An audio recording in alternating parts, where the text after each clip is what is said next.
Hello my dear unstoppables, welcome back to this session. मेरे प्यारे बच्चों, हर एक बच्चा जो अभी 11th क्लास में आया है और कहीं ना कहीं आगे उसका सपना है कि वो इंजीनियर बनना चाहता है, तो उसके लिए सबसे पहले उसको देना पड़ता है जेईई मेंस का एग्जाम और उसकी तैयारी। मेरे प्यारे बच्चों, अगर तुम अभी जागे हो तो मैं तुमको बता दूं कि ऐसे भी बच्चे हैं जो क्लास 8 से उसकी तैयारी कर रहे होते हैं और तो भी शायद उन बच्चों का अच्छा स्कोर नहीं आ पाता जब वो जेईई मेंस का एग्जाम देते हैं। तो आप सभी के सभी बच्चे जो 2028 के अंदर जेईई मेंस का एग्जाम देने जाएंगे, अगर आप अभी 10th क्लास के बोर्ड का एग्जाम देके 11th क्लास में आए तो आपको इन बचे हुए जो आपके पास 2 साल हैं उनको किस तरीके से यूटिलाइज करना चाहिए, कौन कौन सी ऐसी गलतियां हैं जो आप अनजाने में ना चाहते हुए भी बिल्कुल डेफिनेटली फॉर श्योर मैं कह सकता हूं कि आप करेंगे, तो जिनसे आपको बचना है और कौन कौन सी ऐसी कमियां हैं जिनको सुधारना है और किस जगह पर आपके सबसे ज्यादा एनर्जी और सबसे ज्यादा टाइम यूटिलाइज होना चाहिए। तो वो सारी की सारी बातें पूरे के पूरे 2 साल का रोड मैप मैं आपको बताने वाला हूं इस छोटे से सेशन के अंदर। तो अगर तुम चाहते हो कि तुम्हारे फिजिक्स के अंदर जब भी तुम जेईई मेंस का एग्जाम दो तो तुम्हारी 99 परसेंटाइल आए, तो उसके लिए तुम ये मत सोचना कि यार ये वीडियो तो बात की बात है, बाद में देखेंगे, अरे जब 12th क्लास का एग्जाम दे देंगे, बोर्ड का एग्जाम दे देंगे, तब शायद सोचेंगे। तो मैं आपको बता दूं कि बहुत देर हो चुकी होगी। तो अगर तुम वाकई में सीरियस हो और अगर तुम चाहते हो कि तुम बहुत ज्यादा मेहनत ना करके रोज थोड़ी थोड़ी मेहनत करके एक अच्छा स्कोर लेकर आना, वाकई में तुम अगर ऑल इंडिया रैंकर बनना चाहते हो, मुझे मालूम है इस वीडियो को जितने भी बच्चे देख रहे होंगे उसमें से कोई ना कोई एक ऐसा भी बच्चा होगा जो AIR अंडर 100 भी लेकर आएगा, अगर उसने बताई हुई मेरी जितनी भी मैं बातें बता रहा हूं उसको ईमानदारी से सुना, अच्छे से माना और फॉलो करा। तो मेरे प्यारे बच्चों, मैं तुमको बताने वाला हूं कि 2028 में है ना तुम्हारा फिजिक्स का जो तुम्हारा पेपर होगा जेईई मेंस का, तो तुम कैसे उसके अंदर 99 परसेंटाइल लेकर आओगे। ऐसी और भी वीडियोस मैं इस चैनल के ऊपर अब लेकर आने वाला हूं और मैं तुम्हारी बिल्कुल शुरू से इन 2 साल की जर्नी में मैं तुम्हारा साथ देने वाला हूं। तो जो टिप्स, ट्रिक्स, स्मार्ट स्ट्रेटेजी, जो भी जिस भी तरीके की हेल्प की तुमको जरूरत पड़ेगी वो अब्दुल सर तुमको देने के लिए तैयार है मेरे प्यारे बच्चों। तो बस तुमको करना ही है कि सारे के सारे बच्चों को अभी जो भी बच्चा इस चैनल पर अभी नया आया है, सारे के सारे बच्चे सब्सक्राइब वाला बटन दबा दो ताकि ये सारी चीजें तुमसे मिस ना हो। अब पहली चीज तो यार ये मैं बता दूंगा, वो अलग बात है। कहने वाली बात यह है कि क्या तुमको चाहिए भी या नहीं चाहिए। मतलब अगर कोई ऐसा बच्चा है जिसका सपना ही नहीं है कि जिंदगी के अंदर कुछ बड़ा करना है, कुछ उखाड़ना है ना, जिसका सपना ही नहीं है कि भाई किसी अच्छे कॉलेज के अंदर जाके एक अच्छा प्लेसमेंट पाए, जिसका सपना ही नहीं है, तो भैया वो तो कुछ भी नहीं करेगा, ये तो 2 साल वो ऐसे उड़ा देगा।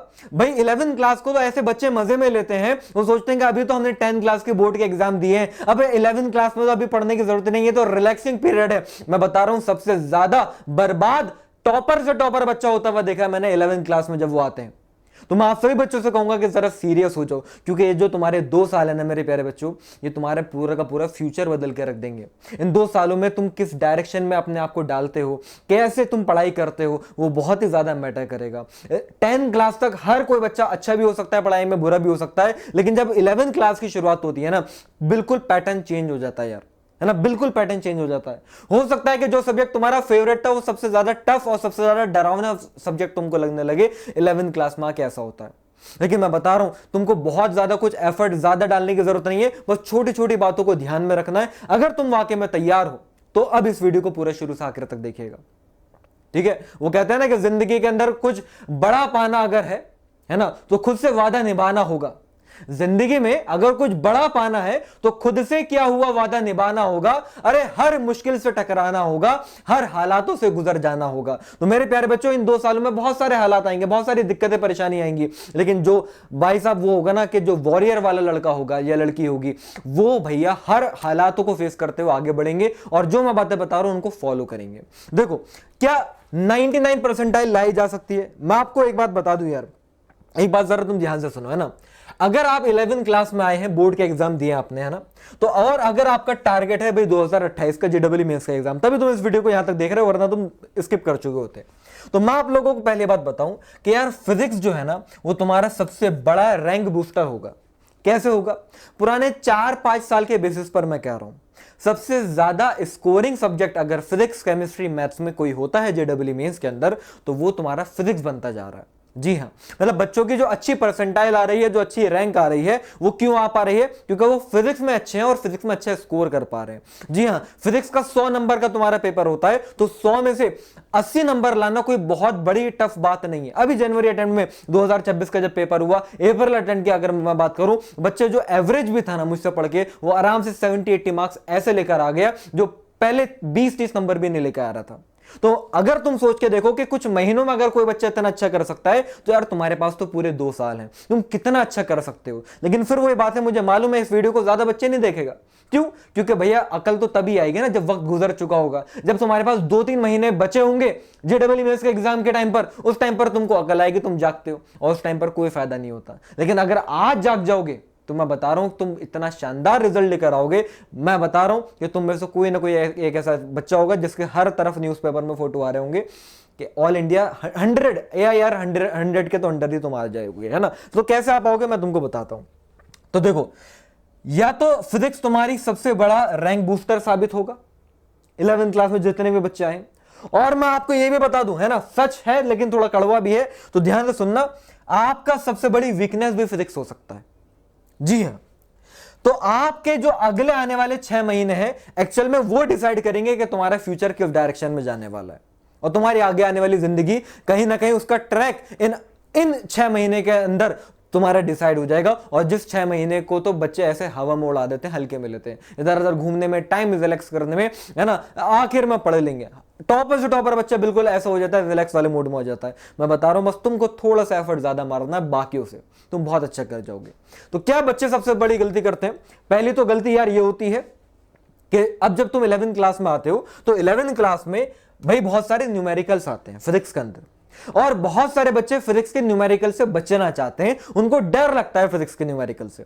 लेकिन आपको मैं बता दूं कि अगर आप न्यूमेरिकल से डर गए तो फिर फिजिक्स तुम्हारी बर्बाद है। क्योंकि फिजिक्स का अगर कोई भी क्वेश्चन आएगा ना, 80% चांस यही होगा कि वो न्यूमेरिकल बेस्ड ही होगा। और जो न्यूमेरिकल सॉल्व नहीं कर पाएगा फिजिक्स के अंदर, भाई वो कितना भी फिजिक्स का, है ना, कह सकते हैं फिजिक्स पगलू हो, कितना भी फिजिक्स उसका प्यारा सब्जेक्ट या फेवरेट सब्जेक्ट हो, लेकिन वो कभी भी उसके अंदर अच्छा परफॉर्म नहीं कर पाएगा। तो आप क्या गलती करोगे? आप भाई टफ न्यूमेरिकल को सॉल्व करने बैठ जाओगे। नहीं करना। आप रैंडम चैप्टर्स को पढ़ने बैठ जाओगे जो अच्छा लगेगा। नहीं, ऐसे नहीं करना। आप सिर्फ और सिर्फ लेक्चर्स देखोगे। आपने YouTube पर आपने क्या करा? आपने YouTube पर वन शॉट खोल लिए। आपने अगर कोई किसी कोचिंग वगैरह में जाते हो तो आपने सोचा कि भाई हमने तो पैसे दिए, ये टीचर जो भी सामने आया है वो पढ़ाएगा, हमें सब समझ में आ जाएगा। सिर्फ देख के काम नहीं होगा, मैं पहले बता रहा हूं, है ना। और देख के तो काम वैसे भी नहीं होता है, आपको अपना दिमाग और अपने हाथों का इस्तेमाल करना ही पड़ेगा। पढ़ाई की बात कर रहा हूं, तो यहां पर ध्यान से देखो। तो विदाउट बेसिक कुछ आपको रिजल्ट नहीं मिलेगा। सिर्फ और सिर्फ आपको मिलेगा इन 2 सालों में तो स्ट्रेस, बैकलॉग और आपका कॉन्फिडेंस लो होता जाएगा। यही वजह होती है, मैंने देखा कि 10th क्लास के अंदर 96% लाने वाला बच्चा 12 के बोर्ड के अंदर 70% लाने में भी उसकी हवा टाइट हो जाती है। इसलिए होती है। जेडब्ल्यू मींस तो बहुत दूर की बात है, वो ये गलतियां हैं।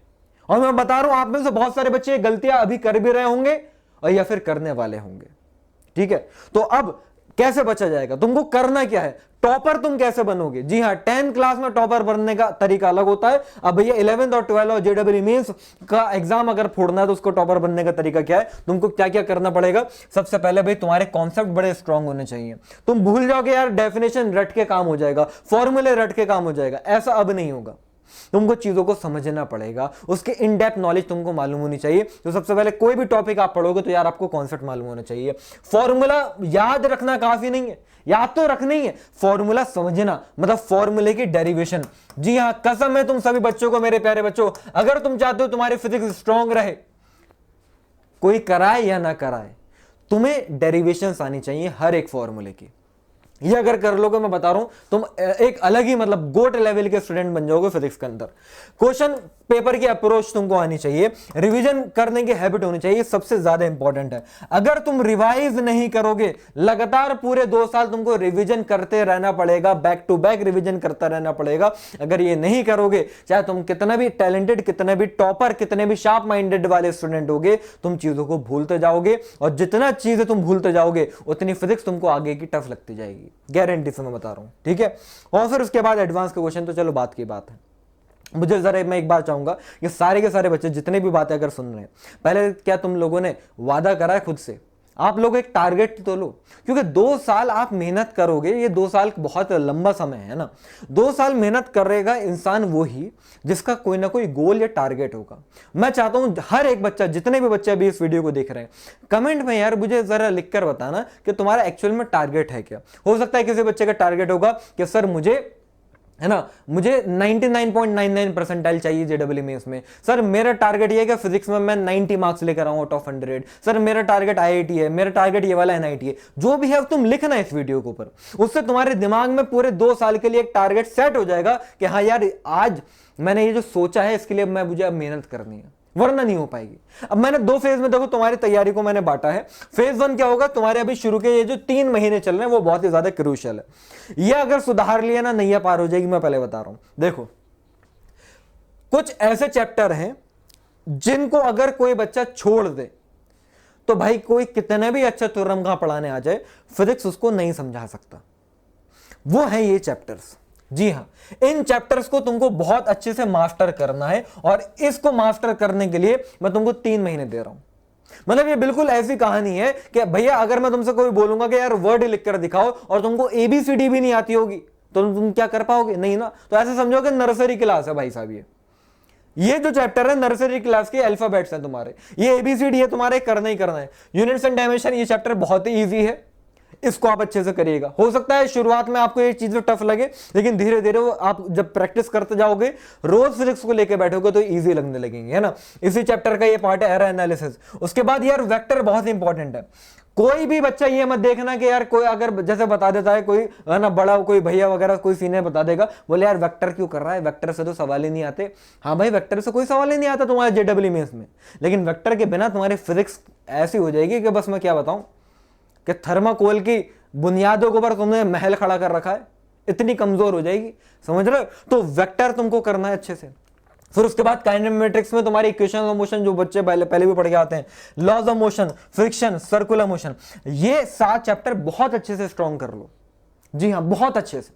ये तुम्हारा मैकेनिक्स का वो पोर्शन है। ये अगर सुधर गया ना, आगे आने वाली पूरी की पूरी 11th और 12th क्लास की फिजिक्स भी बड़ी आसान लगेगी। ठीक है, इतना कर लो। सारी बातें बताऊंगा, परेशान मत होना। हर एक चीज इस वीडियो के अंदर मैं बताऊंगा, क्या करना है क्या नहीं करना है, कौन से बुक पढ़नी है, कितने क्वेश्चन लगाने हैं, दिन में कितना पढ़ना है, टेंशन मत लो, आखिर तक सारी बातें कंप्लीट हो जाएंगी। फिर उसके बाद फिर तुम्हारा फाउंडेशन को स्ट्रॉन्ग करना है, तो उसमें तुम्हारे कौन कौन से चैप्टर आएंगे। वर्क, पावर, एनर्जी ऐसा चैप्टर है जो पूरी फिजिक्स में 11th और 12th क्लास की फिजिक्स में कहीं पर भी ज्यादातर लगी जाता है, तो इसमें तुमको ये अच्छे से आना चाहिए। सेंटर ऑफ मास छोटा सा चैप्टर है, तुमको ठीक ठाक आना चाहिए। मोमेंटम एंड कोलिजन ये तुमको अच्छे से आना चाहिए, कंजर्वेशन ऑफ मोमेंटम वाली बात है। तो अगर तुमने 7 चैप्टर ये और 3 चैप्टर ये अगर तुमने ये बहुत अच्छे से कर रही है तो तुम्हारी पूरी की पूरी मैकेनिक्स का क्या हो गई, बहुत अच्छे तरीके से स्ट्रांग हो गई। और याद रखना जेडब्ल्यू रैंक बिकम ईजियर, है ना। तो हर एक बच्चा जो भी मैकेनिक्स को अगर स्ट्रॉन्ग कर लेगा, और मैकेनिक्स का तो पोर्शन धीरे धीरे बढ़ता जा रहा है, पहले मैकेनिक्स की वेटेज कम हुआ करती थी, अब मैकेनिक्स की वेटेज भी बढ़ती जा रही है। तो मैकेनिक्स बहुत ही ज्यादा इंपॉर्टेंट है। क्यों? क्योंकि अगर मैकेनिक्स तुम्हारी स्ट्रॉन्ग हो गई ना, तो बाकी की जो बची हुई कुछ ही तुम्हारी जो भी 11th क्लास के चैप्टर बचे हैं वो तुम ऐसे चुटकी में उड़ा दोगे। कैसे? रोटेशनल मोशन बहुत ज्यादा टफ लगता है बच्चों को, बहुत ही ज्यादा लगता है, लेकिन तुम्हें नहीं लगेगा क्योंकि तुमने सर्कुलर मोशन भी पढ़ रखा है और साथ में मैकेनिक्स की सारी बातें तुम आती हैं। कहीं ना कहीं वो अगर तुम इसके अंदर लगाओगे ना तो तुम्हें इजी ही लगेगा, टफ नहीं लगेगा। सिंपल हार्मोनिक मोशन और वेव चैप्टर ये काफी इंपॉर्टेंट है। क्यों? क्योंकि ये कहीं पर भी लगाए जा सकते हैं और 12th क्लास में इसकी बहुत ज्यादा इंपॉर्टेंट है, मतलब इंपॉर्टेंस है, सॉरी। तो यहां पर एक चैप्टर आता है हमारा 12th क्लास में, इलेक्ट्रोमैग्नेटिक वेव्स, उसमें तुम्हारे काम में आएगा। तुम 12th क्लास के अंदर पढ़ोगे वेव ऑप्टिक्स, उसमें तुम्हारे काम में आएगा। और सिंपल हार्मोनिक मोशन तो किसी न किसी चैप्टर के किसी न किसी न्यूमेरिकल में लगा के दे देंगे तुमको, इसलिए तुमको अच्छे से करने हैं। फिर उसके बाद तुम्हारे इलेक्ट्रोस्टैटिक्स और करंट इलेक्ट्रिसिटी, वो तो 12th क्लास की बात है। याद रखना अगर तुम्हारी मैकेनिक्स वीक रह गई तो तुम्हें हर क्वेश्चन में, हर न्यूमेरिकल में प्रॉब्लम आएगी, इसकी मैं गारंटी देता हूं। समझ रहे हो? फेज 2 अब तुम्हारे क्या आएगा। तो क्लास 11 की अगर हम बात करेंगे तो क्लास 11 के कौन से ऐसे हाई वेटेड चैप्टर हैं जिनको तुम्हें बहुत अच्छे से करना चाहिए, और क्लास 12 के कौन से हाई वेटेड चैप्टर हैं जो तुमको अच्छे से करना चाहिए, वो मैं दोनों ही बता रहा हूं। मतलब ये वो चैप्टर बता रहा हूं, इसको करके अगर कोई बच्चा कुछ भी ना करे, सिर्फ इतना भी कर ले, तो फिजिक्स में वो मतलब 90 परसेंटाइल तो लेकर आ जाएगा। 90 परसेंटाइल का मतलब फिजिक्स में 100 में से मोर देन 70 के आसपास मार्क्स लेकर आ जाता है। वो कौन कौन से चैप्टर भाई? Rotation, gravitation, properties of matter, SHM waves और थर्मोडायनेमिक्स बहुत ज्यादा इंपॉर्टेंट है। साथ में यूनिट्स एंड डायमेंशन के अंदर, है ना, यूनिट्स एंड मेजरमेंट भी इसके अंदर ऐड कर लेना, सिंपल चैप्टर है। क्लास 12 के कौन कौन से चैप्टर भी? Electrostatics, current electricity, magnetism, optics में रे और वेव आ गया, और साथ में मॉडर्न फिजिक्स। लगभग ये 70% हमारी 12th क्लास बनी जाती है। अगर कोई बच्चा सिर्फ इतना सा कर लेता है ना, मैं गारंटी से कह सकता हूं, ये सिर्फ इतना करके जो बोर्ड पर लिखा हुआ है, तुम 70+ मार्क्स लेकर आ सकते हो गारंटी से। ये मैं अभी क्यों बता रहा हूं? अरे जब ये चैप्टर आएंगे ताकि तुम्हें पता तो रहे कि ये कितने अच्छे तरीके से स्ट्रॉन्ग करने हैं। समझ रहे हो? ये वो बातें हैं जो एग्जाम से एक हफ्ते पहले बच्चों को पता चलती है। मैं तुमको 2 साल पहले बताने आ गया हूं। तुमको शायद अभी कदर नहीं होगी, लेकिन बता रहा हूं बाद में तुमको ये वीडियो बहुत काम में आएगी। उसको सेव करके भी रखना अपने पास, बार बार इसको देखिएगा, ठीक है? अब तुम्हारा फिजिक्स का डेली पढ़ने का तुम्हारा तरीका क्या रहेगा? दोनों टाइप के बच्चों के लिए बता रहा हूं। आप में से बहुत सारे बच्चे स्कूल गोइंग होंगे, आप में से बहुत सारे बच्चे डेमी स्कूल वाले होंगे। दोनों के लिए बताता हूं। देख भाई, है ना, बहुत सारे बच्चे है ना जो मतलब डमी स्कूल वाले हैं, वो ऑब्वियसली कोचिंग जाते होंगे, इसलिए उन्होंने डमी स्कूल ले रखा है। तो भाई अगर आप कोचिंग जाते हैं, है ना, आपका आधा लगभग दिन जो है वहीं पर ही लग जाता है। तो मैं बस आपसे इतना कह रहा हूं कि आप 2 साल ईमानदारी से लग के फिजिक्स को 1.5 घंटा दे सकते हो रोज। बहुत कुछ नहीं मांग रहा, मैं बस आपसे ये कह रहा हूं कि 1.5 आवर अगर डेली तुम निकाल लो, चाहे स्कूल जाने वाला बच्चा हो या डमी स्कूल वाला बच्चा हो, और ये निकाला जा सकता है। टाइम मैनेज तुमको करना पड़ेगा। और 1.5 घंटा तो मैं तुमसे कह रहा हूं, मैं अपनी बात करूं ना तो मैं सिर्फ आधा घंटा निकालता था। कैसे? मैं अपने ट्यूशन जाता था, वहां पर 1 घंटे फिजिक्स पढ़ाई जाती थी, और बस मेरी इतनी जिम्मेदारी थी कि अब अगले दिन जब मैं ट्यूशन जाऊंगा तो कल जो सर ने मुझे पढ़ाया था वो मैं रिवाइज करके जाता था। जो क्वेश्चन वो न्यूमेरिकल सॉल्व कराते थे वो मैं करके जाता था। तो मैं तो आधा घंटा पढ़ता था। इतना करके मैंने अपने पूरे मतलब डिस्ट्रिक्ट के अंदर मैं फिजिक्स का मतलब टॉपर था, डिस्ट्रिक्ट टॉपर था। आईसीएसई बोर्ड की बात कर रहा हूं। तुम्हारे तो सीबीएसई बोर्ड में अब टफ पेपर आता है, जेडबल मेंस से हायर लेवल के क्वेश्चन उसमें आते थे, ठीक है? 12th क्लास का मैं टॉपर रह चुका हूं। तो कैसे रह पाया? मैंने सिर्फ इतना सा करा। तो मैं तो तुमसे तो कह रहा हूं 1.5 घंटा करो, तो सोचो तुम किस लेवल पर पहुंच जाओगे। और करना क्या है और मैं तुमको बताता हूं। तुमको सिर्फ 1 घंटा किया है कॉन्सेप्ट लर्निंग और नोट्स बनाने में टाइम देना है। अब ये कोई अलग से नहीं करना है, ये सेल्फ स्टडी की बात नहीं हो रही। अगर तुम सेल्फ स्टडी करते हो, तुम कहीं कोचिंग वोचिंग नहीं जाते हो, यूट्यूब से पढ़ते हो, तो भाई वो वाला 1 घंटा हो गया। अगर तुम कोचिंग जाते हो तो कोचिंग में तुम्हारी फिजिक्स की क्लास होती होगी, तो वो उसके अंदर कवर हो गया, है ना? इस टाइप से मैं तुमसे कह रहा हूं। ये तुम्हारी सेल्फ स्टडी वाला टाइम नहीं, इसकी तो मैं बात ही नहीं कर रहा। तुमने कॉन्सेप्ट को पढ़ने में और नोट्स बनाने में जो टाइम लगाया, अब सेल्फ स्टडी हो या कोचिंग जाके हो, वो उसके अंदर कवर हो गया। तुमको खुद से क्या करना है? 1 घंटे तुमको करना है न्यूमेरिकल की प्रैक्टिस। जो टॉपिक तुम पढ़ के आए हो, जो तुमको कोचिंग में कराए गए हैं, जो तुम्हारे मॉड्यूल के अंदर या कहीं से भी है, जो भी तुम्हारे पास क्वेश्चन है वो तुम क्वेश्चन सॉल्व करोगे। न्यूमेरिकल डेली 1 घंटे तुमको फिजिक्स के सॉल्व करने हैं, डेली करना। अब तुम 1 घंटे के अंदर यार कोई बच्चा हो सकता है 10 कर पाए, हो सकता है कोई बच्चा 20 क्वेश्चन सॉल्व कर पाए, वो तुम्हारी कैपेसिटी के ऊपर है, लेकिन 1 घंटे तुमको देना है। ये बात बस तुम ये खुद से वादा कर लो कि हाँ सर मैं करूंगा। उसके बाद फिर बाकी के 30 मिनट क्या है, जो भी तुमने पढ़ा है उसका रिवीजन कर लो और फॉर्मूला नोटबुक बना लो। बस इतना सा करना है, सिर्फ ये 2 काम करने हैं। ये बहुत ही सिंपल चीज है, लेकिन यार बच्चा कर नहीं पाता। वही देखो, इसमें तुमको कंसिस्टेंसी चाहिए होगी। पानी की एक बूंद भी ना अगर पत्थर पर लगातार गिरती रहती है तो पत्थर के अंदर भी छेद कर देती है। समझ रहे हो? अगर एक रस्सी को पकड़ के भी तुम पत्थर को पर घिसते रहोगे ना, तो रस्सी भी पत्थर को पर निशान छोड़ देती है। समझ रहे हो? तो तुम बस इतना सा करो। मैटर ही नहीं करता कि तुम वीक हो, टैलेंटेड हो, तुम्हारा दिमाग फास्ट है, स्लो है, मैटर ही नहीं करता। मैं बता रहा हूं, ये वीडियो देखने के बाद बहुत सारे बच्चों का ट्रांसफॉर्मेशन होना तय है, गारंटी है, ठीक है? और बाकी के 30 मिनट अगर और तुम दे पाओ तो दो, और उसमें आप पीवाईक्यूज अच्छे से कर लो। उस टॉपिक का जो भी आपने पढ़ा है उससे रिलेटेड प्रीवियस ईयर के क्वेश्चन कर लो, जेडबल मेंस में आए हुए। और बस इतना सा काम तुम्हें करना है। तो तुम्हें सेल्फ स्टडी में कितना तुमने टाइम दिया भाई? मैक्सिमम मैंने तुमसे क्या कहा, 1 से 2 घंटे निकाल दो यार डेली 1 से 2 घंटे, बस इतना सा तुमको करना है।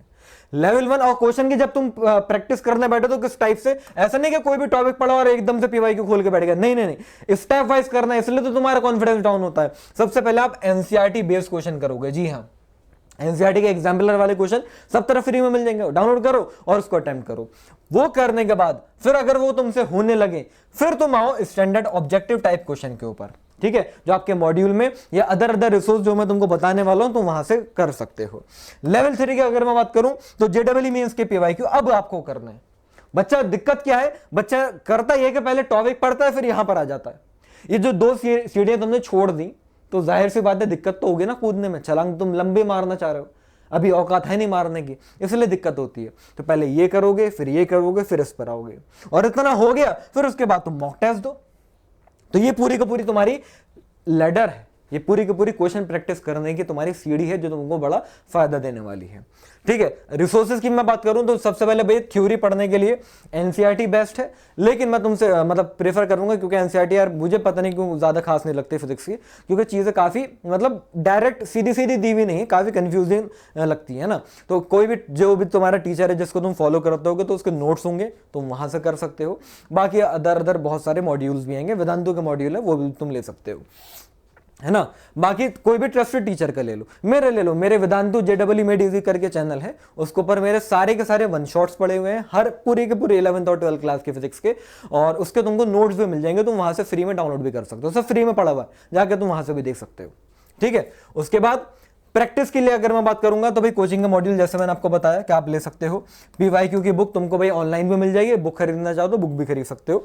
बाकी दो और अदर रिसोर्स में तुमको सजेस्ट कर रहा हूं, अगर टाइम मिले तो इनको कर लेना, इससे ज्यादा करने की जरूरत नहीं है। HC वर्मा और DC पांडे, इसके अलावा कुछ इधर अदर बच्चों को बड़ी होड़ होती है कि नहीं ये भी ले लेंगे वो भी ले लेंगे, बस खाली ओवर कॉम्पिटिशन में आ जाते हैं, होता हुआ था कुछ नहीं है। तो मैं बता रहा हूं जो कर रहा है, जो जैसा कर रहा है उसको करने दो, तुम सिंपल रखो चीजों को, इतना सिर्फ इतना करने से ना हो ना भाई, 2 साल के बाद तुम जो बोलोगे वो मैं करूंगा, तुम जो बोलोगे वो मैं करूंगा, बस इतना सा तुम कर लो। ठीक है, तो याद रखना एक सोर्स मल्टीपल रिवीजन वो बहुत बेहतर रहता है और बहुत एफिशिएंट रहता है एज कंपेयर टू बहुत सारी तुमने बुक पढ़ ली, तुमने 10 बुक पढ़ ली, उससे कोई फायदा नहीं है।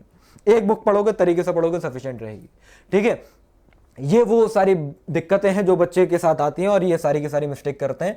सिर्फ लेक्चर को देखना, मैंने बता दिया सिर्फ लेक्चर देखने से काम नहीं होगा, तुमको खुद से नोट्स बनाने होंगे उसके देख देख के, और उसके क्वेश्चन प्रैक्टिस करनी होगी। फिर रिवीजन तुमको डेली रखना है, जो तुमने कल पढ़ा है फिर जो तुमको ट्यूशन में जहां से भी जो भी तुमने पढ़ा उसका तुम्हें डेली रिविजन करते रहना है साथ साथ में।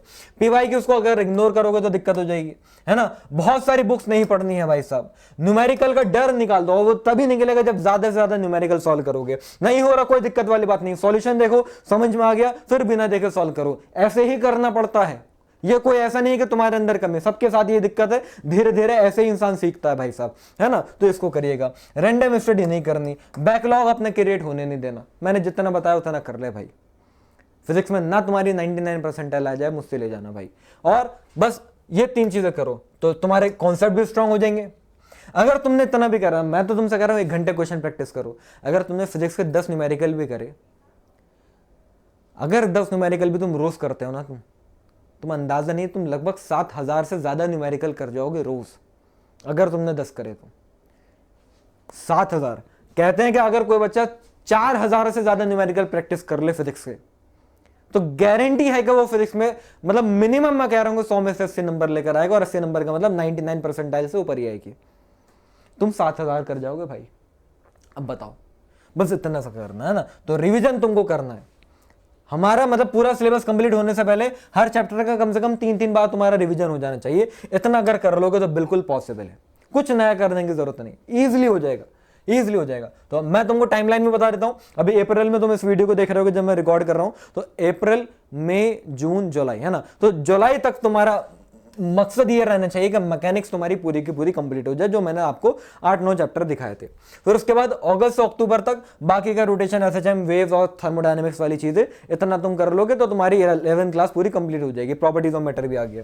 फिर उसके बाद तुम्हारा रिवीजन और टेस्ट वगैरह होंगे, स्कूल के एग्जामिनेशन वगैरह जो भी होंगे। फिलहाल उसके बाद फिर तुम्हारी ऐसे 12th शुरू हो जाएगी, ठीक है।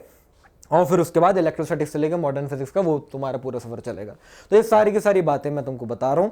अब शुरुआत कर दो, वक्त आराम जितना तुमने लेना था वो ले लिया। बस मैं आपको इतना ही कहना चाहूंगा मेरे प्यारे बच्चों, वक्त को ज़ाया मत जाने दो, है ना। क्योंकि वो कहता है ना कि ये जो गुजर रहा है वो वक्त नहीं, तुम्हारी जिंदगी है, तो इसको बर्बाद मत होने दो। और बस याद रखना ये line, students don't win because they are smarter, याद रखना, they win because they stay consistent for 2 years। अगर 2 साल लगातार कंसिस्टेंट रहोगे, मैटर नहीं करता कि तुम आज किस लेवल पर हो, गारंटी है कि तुम जीतोगे, ठीक है। और याद रखना एवरेज स्टूडेंट और अगर उसके साथ डिसिप्लिन है तो वो कामयाब हो जाता है, ठीक है, वो आगे निकल जाता है एक ऐसे बच्चे से जो टैलेंटेड है लेकिन लेजी है भाई साहब, है ना। तो ये तुमको ध्यान रखना है, इस बात से, इस चीज का तुमको ध्यान रखना है। बहुत सारे बच्चे समझते हैं ना हम तो टैलेंटेड हैं, हम तो कर लेंगे, हमने तो 10 के भी एग्जाम सर 1 दिन 2 दिन पहले पढ़ के रातों में हमने कवर कर लिया सर पूरा का पूरा सिलेबस। भाई वो 10th था भाई, 11th और 12th में ऐसा नहीं हो पाएगा, नहीं हो पाएगा। मत अपने 2 साल बर्बाद करो।